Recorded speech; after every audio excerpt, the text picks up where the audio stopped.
Good morning, everyone. I'm Dana Kozlov. Good morning to you. I'm Jackie Kostek. Audrina is in Riverside for our School Spotlight series, so we'll check in with her in the next half hour. We'll get to your weather and traffic in just a second, but first we want to turn to the nation's capital. The government shutdown has now entered its second day, and yesterday the U.S. Senate again failed to pass either party's preferred spending plan as both sides dig their heels in even further. We're joined now by Natalie Brand from the White House with the latest on talks. And Natalie, are we expecting congressional leaders to meet today?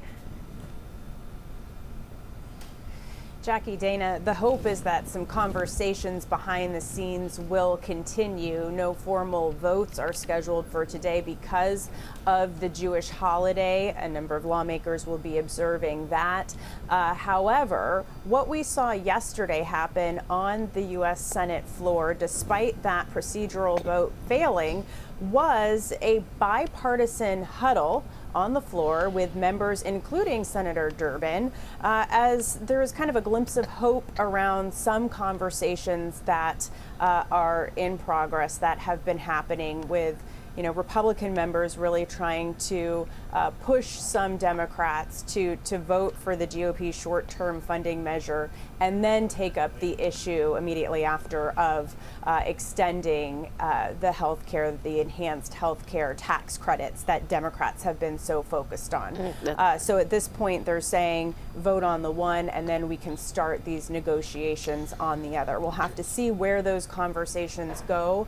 From what we understand, the next votes are expected on Friday afternoon. And concerns remain that the president will take this opportunity to lay off federal workers en masse instead of furloughing them. And now we're also hearing that he's targeting federal funding for major projects in some blue states. So what can you tell us about that, Natalie? Yeah, the president himself has made no secret, has publicly said that there could be layoffs or cuts to Democratic priorities, calling out Democrats specifically as the White House continues to blame the party for the shutdown. What we know is there was a conversation yesterday between the director of the Office of Management and Budget and House Republicans in which he said that layoffs or reduction in force across agencies could be coming in the next couple of days. And we know he's directed federal agencies to look at positions and employees where funding has lapsed and that don't meet the president's priorities.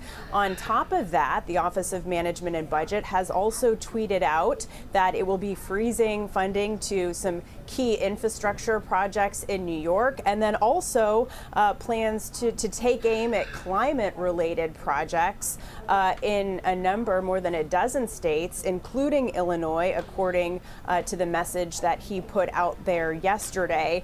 So we're really going to have to wait and see whether this is, again, a negotiating tactic, pressure that the White House, that the administration is trying to put on Democrats to come to the table. At this point, we know hundreds of thousands of federal employees across the country face furlough. Unclear at this point, how many could face potential layoffs. But we also know that the unions that represent federal employees have said they are pushing back, have already filed a legal challenge in court over the mere threat of mass layoffs as a result of the shutdown. Natalie Brand at the White House, keeping her eyes on a lot of moving parts right now. Thank you so much for your time this morning. We appreciate it. And you can stay with CBS News Chicago as we continue to follow the government shutdown now in day 2 and how it impacts you. We are always on wherever you stream.